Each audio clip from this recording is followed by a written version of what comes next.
Olá, estamos aqui iniciando mais um culto confinado ao Senhor. Hoje é um dia especial para nós, dia 27 de abril, segunda-feira, é o nosso 30º culto confinado e é o 40º dia de confinamento.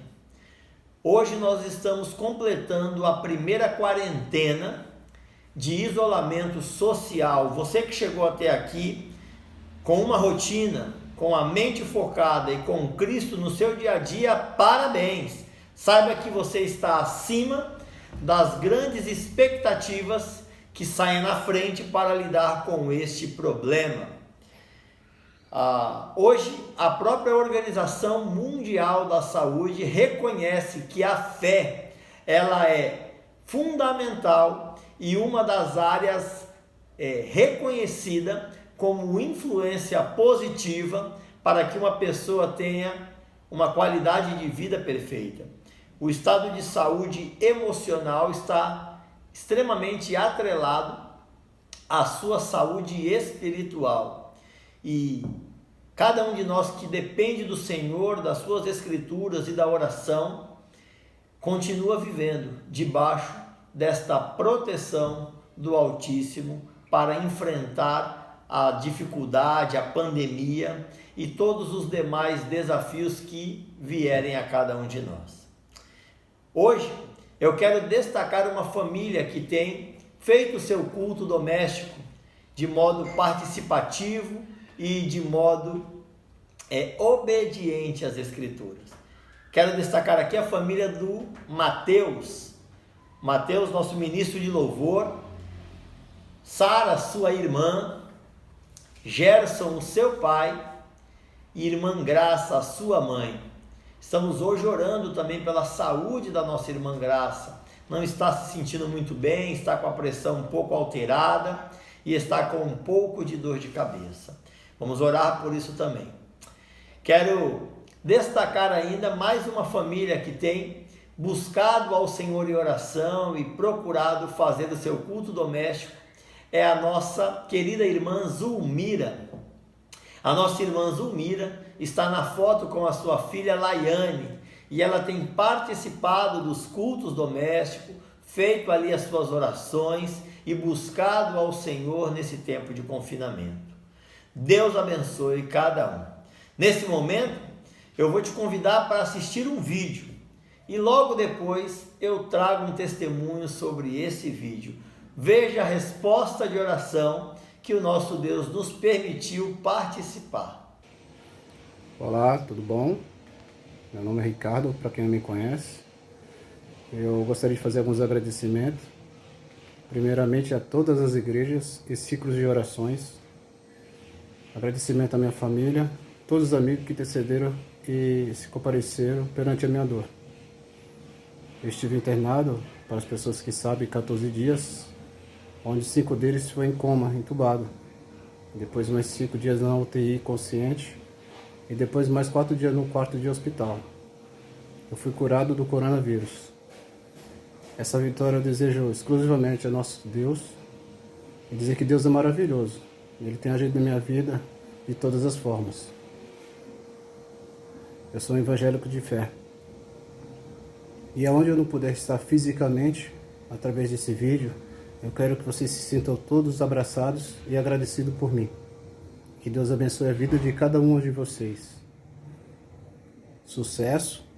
Muito obrigado pelas orações, pela torcida, ao meu retorno a quem mais precisa de mim, minha família. Eu fico muito grato por isso. E sou uma prova viva daquelas pessoas que estão passando por essa mesma situação, que não perca a fé. Tenha Deus no coração, a doença tem cura e que nunca perca a esperança de querer viver. Tá? Um abraço do Ricardo para todos vocês. Fiquem com Deus. A riqueza que existe dentro de você, o ouro eu consigo só admirar, mas te olhando eu posso a Deus adorar. Sua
Nossa, que emoção, que alegria poder participar desse tempo na vida do Ricardo. O Ricardo teve aí o seu nome colocado nas nossas orações e teve momentos críticos, muito severos da sua internação, momentos que ele estava na UTI, aonde o relatório médico era totalmente desfavorável. Mas louvamos a Deus pela sua misericórdia, pela sua compaixão e pelo seu milagre na vida do Ricardo. Hoje podemos compartilhar e nos alegrar com o Ricardo na sua casa, junto com a sua família. A família do Silas, o Silas e a Manu apoiaram muito a família do Ricardo, bem como a Sara esteve orando, amiga, do filho do Ricardo. Então, Deus abençoe a vida de cada um de nós. Quero convidar você agora a abrir aí a sua palavra de Deus, a sua porção das Escrituras. Nós vamos terminar hoje o capítulo 5 da Epístola de Tiago. São apenas 20 versículos e hoje nós vamos terminar o livro de Tiago. Muito interessante a dinâmica da aplicabilidade desta epístola, totalmente prática e muito contextualizada com a nossa realidade. Advertência contra os ricos e opressores. Só fazendo aqui uma linha de raciocínio, de um feedback do último culto que apresentei, o capítulo 4, ele termina no capítulo 4 falando de como é efêmera, como é passageira, como é frágil a vida do ser humano. Ele termina falando que o ser humano não consegue garantir que o dia de amanhã aconteça. Nós deitamos para dormir descansando no Senhor, porque não sabemos se Ele vai nos dar um novo amanhecer. Mas descansamos, sabemos que a nossa vida está nas mãos dEle. E se Ele entender que algo vai mudar, é o melhor para cada um de nós.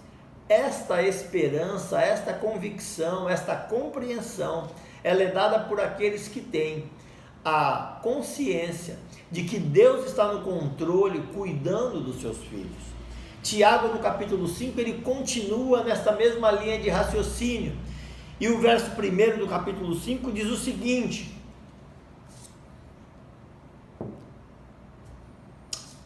ouçam agora vocês ricos, chorem e lamentem-se, tendo em vista a desgraça que lhes sobrevirá. A riqueza de vocês apodreceu, e as traças corroeram as suas roupas. O ouro e a prata de vocês enferrujaram, e a ferrugem deles testemunhará contra vocês, e como fogo lhes devorará a carne.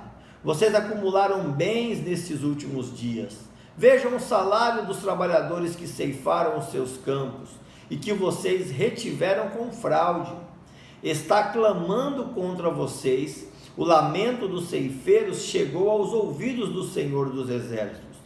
Vocês viveram luxuosamente na terra, desfrutando prazeres e fartaram-se de comida em dias de abate. Vocês têm condenado e matado o justo sem que ele ofereça resistência.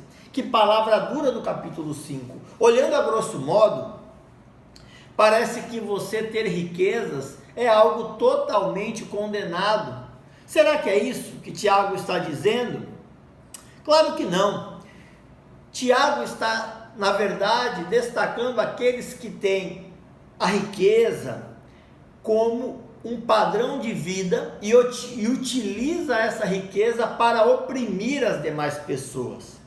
Existem pessoas que, quando têm um poder e uma autoridade, e eu gosto muito de uma frase que as pessoas geralmente dizem que o poder, ele corrompe as pessoas. E eu gosto de uma outra frase, anote aí: o poder revela aquilo que o nosso coração tem como premissa. O poder não corrompe, o poder revela, porque nós já somos corrompidos por natureza.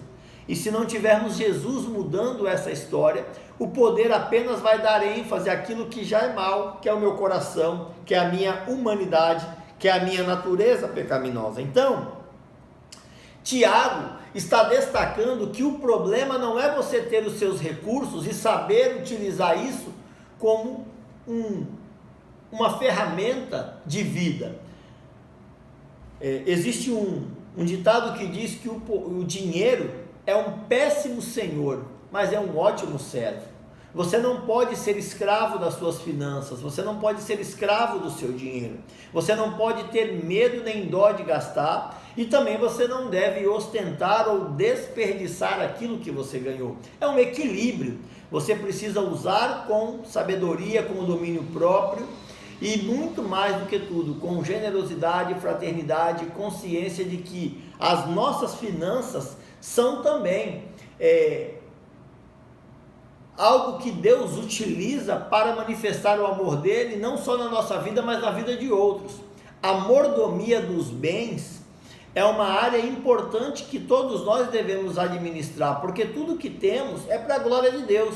Então, se Deus te dá um ótimo salário, não vá jogar esse dinheiro fora ou ficar depressivo ou culpado por ter um bom salário.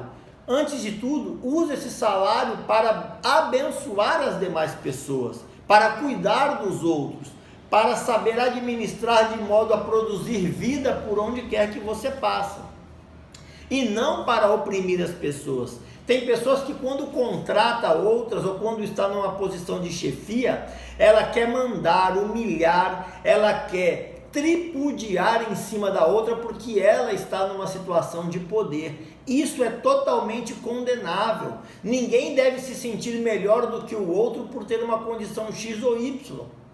Nós devemos ser humildes em todo o tempo, em qualquer circunstância. Falar com entonação, ou ser uma pessoa que se expressa de modo mais expansivo, não significa que você está humilhando alguém. É diferente. Muitas pessoas podem humilhar em silêncio, com um olhar, com um desprezo. O que está sendo tratado aqui é que os ricos, eles estavam oprimindo outras pessoas com a sua situação de riqueza. Um outro detalhe, no verso 5 e no verso 6, ele destaca que eles estão vivendo luxuosamente, desfrutando prazeres, e eles estão se fartando de comidas em dia de abate. Vocês têm condenado e matado o justo, sem que ele ofereça resistência. Muitas pessoas se perguntam: pastor, quando que esses homens mataram o justo? Toda vez que você tira vantagem de alguém, você está matando o justo.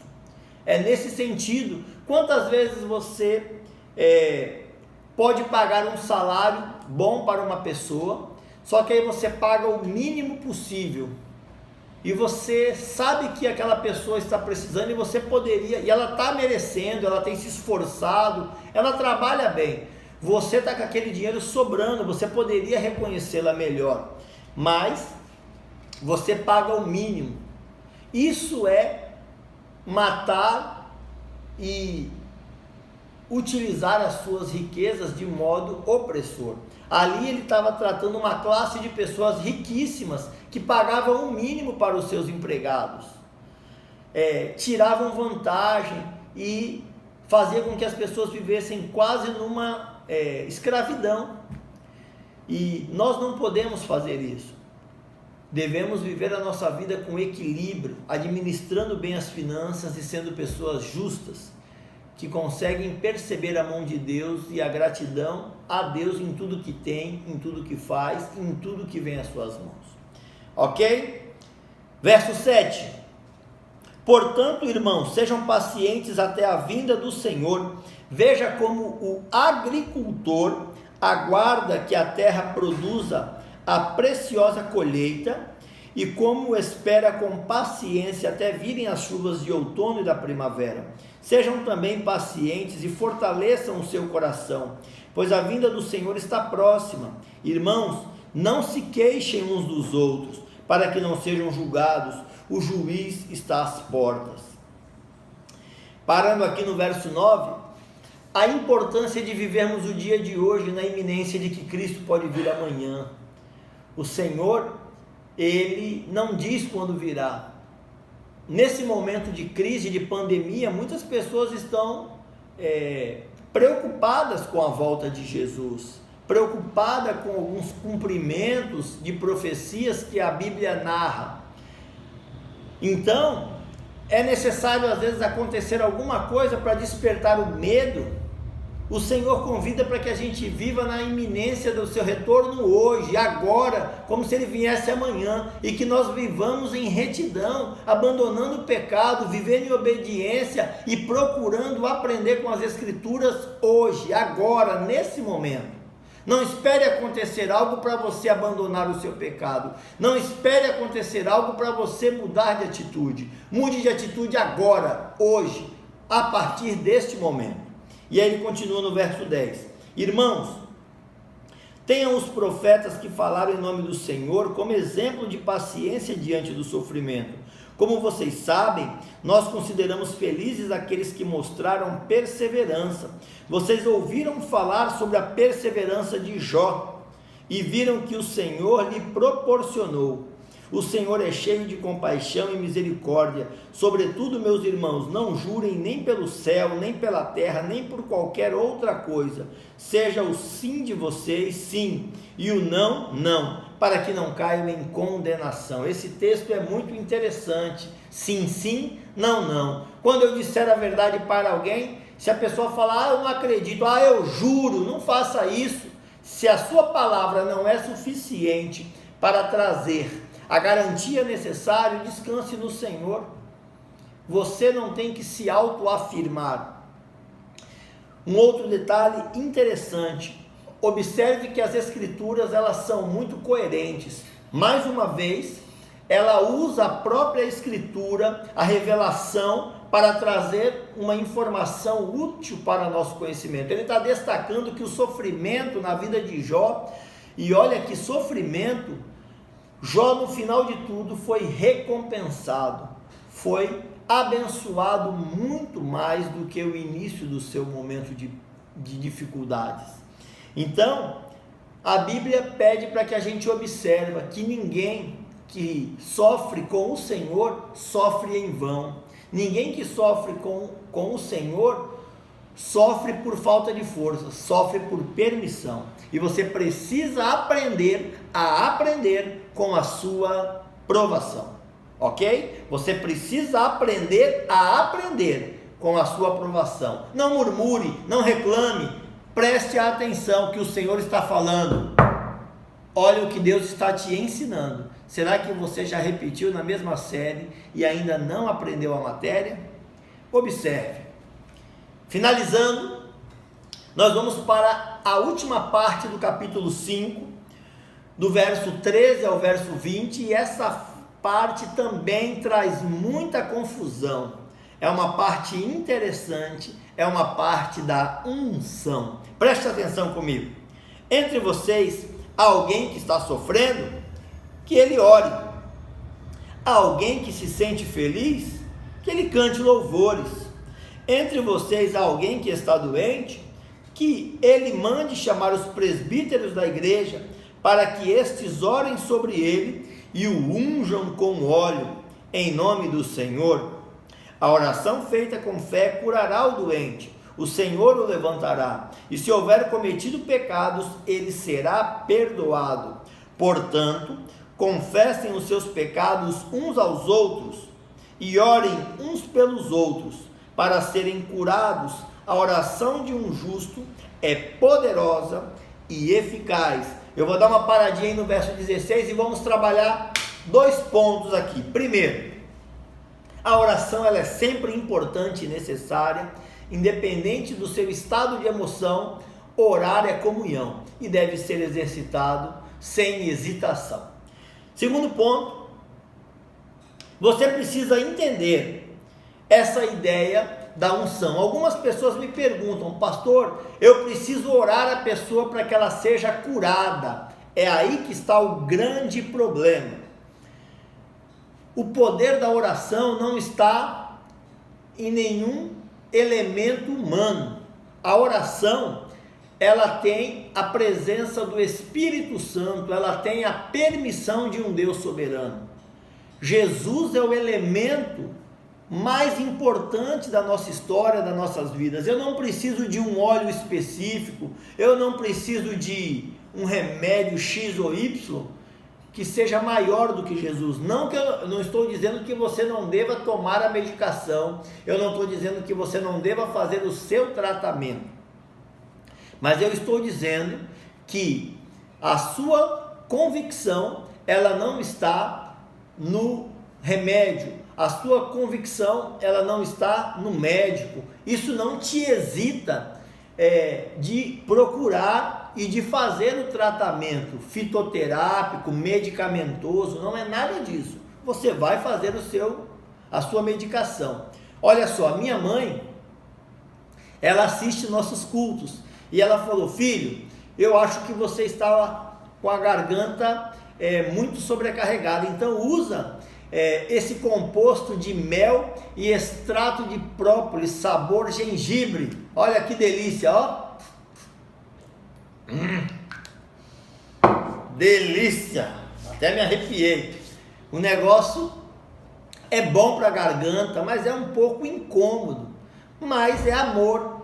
A minha mãe, ela não quer dar algo que seja só doce para mim, ela quer dar algo que trate da minha garganta, que cause um bem-estar, desinflamando, trazendo saúde para o meu corpo.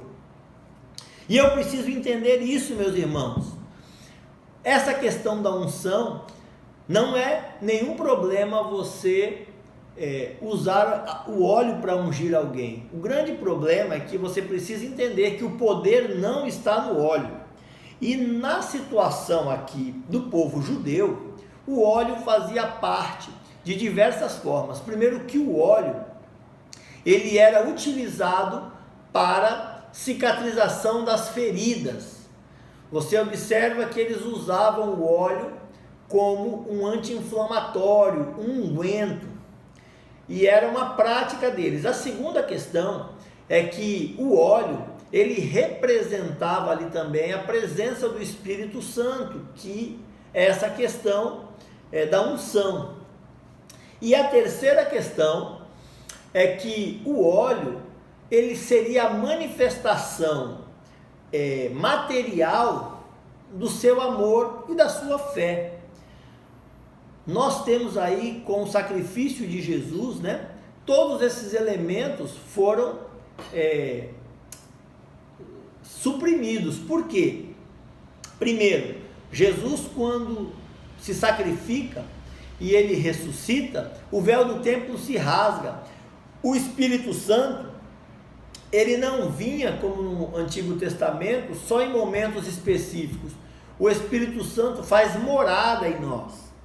Então, com Jesus tendo acesso diretamente ao trono, quando nós oramos com fé e quando Deus permite, porque eu preciso entender que existe a soberania de Deus. Nós vimos o caso do Ricardo, que está nesse vídeo. Nós oramos e vimos Deus levantá-lo de uma UTI, de uma situação gravíssima.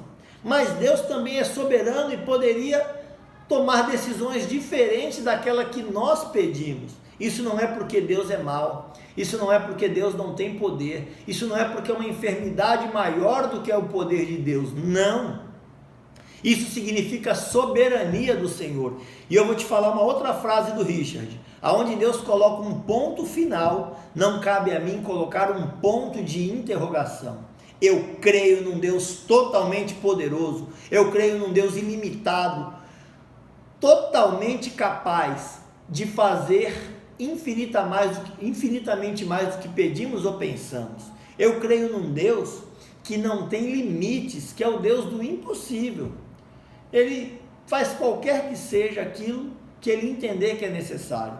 Mas esse Deus também permite situações que são boas, perfeitas e agradáveis, contrárias ao meu querer, contrárias à minha vontade.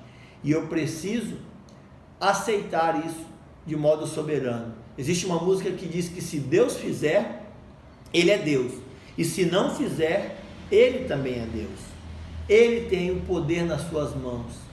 Eu vou até esse Deus Todo-Poderoso, em fé, com toda a atitude, mas com humildade, porque é Ele quem decide a prioridade e como Ele irá fazer o seu milagre, ok?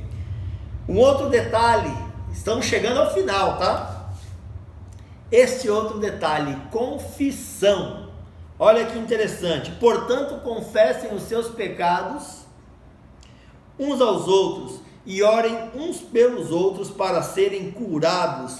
A oração de um justo, ela é poderosa e eficaz. Pastor, eu preciso pedir perdão para uma pessoa, eu preciso pedir perdão para o pastor, eu preciso ir na igreja para ter um confessionário? Não! Mas a Bíblia está dizendo que eu tenho que confessar os meus pecados uns aos outros? Sim! Qual é a diferença? Então eu te peguei, pastor, qual é a incongruência? Qual que é o antagonismo? O paradoxo? As coisas não se encaixam, sim ou não? Sim é não. Deixa eu te explicar. Quem perdoa pecados é o Senhor, e somente o Senhor. Mas o texto aqui ele não está falando de perdão de pecados, ele está falando de cura. Quando nós falamos, nós estamos organizando na nossa mente, nós estamos apresentando ao Senhor, e quando encontramos um amigo de confiança, para um pouquinho, abre um parênteses, uma outra questão. Eu não falo para todo mundo que vai no meu coração. Eu não abro a minha vida como um livro aberto em qualquer momento para qualquer pessoa sem conhecimento. Eu preciso conhecer os meus relacionamentos. Preciso saber selecionar quem de mim pode ouvir e confiar. Não é para qualquer pessoa que eu vou contar só porque está na igreja. Não, a igreja ela é aberta a todos, mas as pessoas precisam aprender mais de Deus para merecer a minha confiança. Isso é um processo de relacionamento, de lapidação, de crescimento. Você, meu irmão, precisa desenvolver amizades verdadeiras, e eu tenho muitas, viu? Essa questão de ter amigos mais chegados que um irmão, de Provérbios 17, é lindo. E eu tenho amigos mais chegados que um irmão, que eu não tenho hesitação, conhecem as nossas histórias, nos ajudam, nos lapidam, nos ensinam, nos encorajam, nos disciplinam, nos admoestam, faz parte, mas existem pessoas adequadas para cada momento.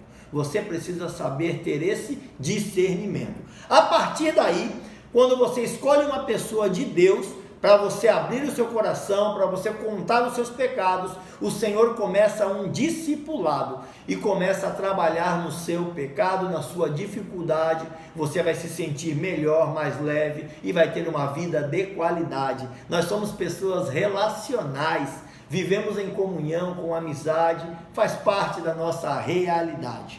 E, sendo assim, você confessa para um amigo.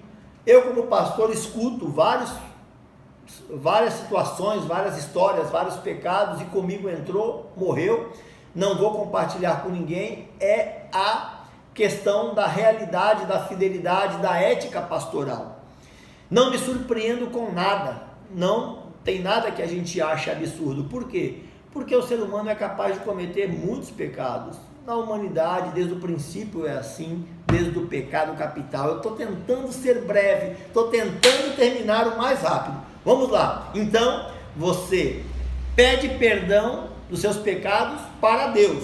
Claro que quando esse pecado envolve uma terceira pessoa, depois que Deus trabalha no seu coração, você precisa liberar perdão, procurar essa pessoa e ir até ela para refazer os laços de relacionamento.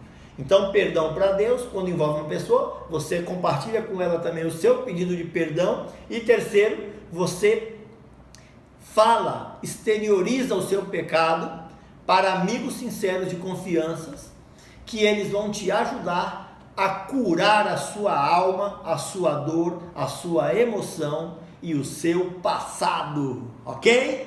Vamos finalizando o texto. Verso 17, Elias era humano como nós. Ele orou fervorosamente para que não chovesse. E não choveu sobre a terra durante 3 anos e meio. Orou outra vez, e os céus enviaram chuva, e a terra produziu seus frutos. Meus irmãos, se algum de vocês se desviar da verdade e alguém o trouxer de volta, lembre-se disto: quem converte um pecador do erro do seu caminho, salvará a vida desta pessoa e fará que muitíssimos pecados sejam perdoados. Ou seja, seja um agente transformador que liga pessoas na eternidade ao seu Salvador. Estamos multiplicados e nunca encerrados.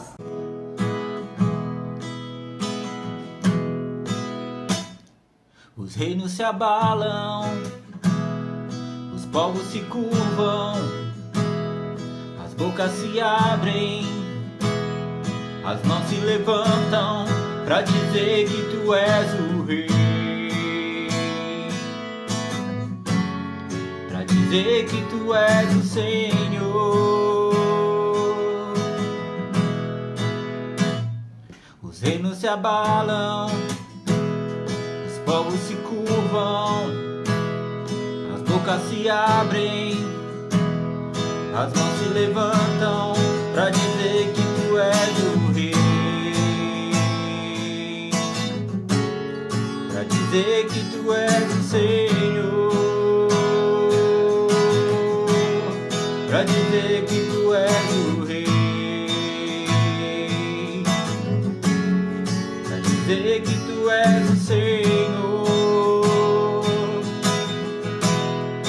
Teu reino é sempre eterno, firmado em misericórdia, justiça e igualdade, bondade e fidelidade. A tua igreja te adora,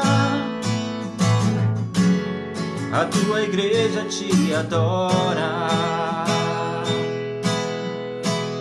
a tua igreja te adora, a tua igreja te adora.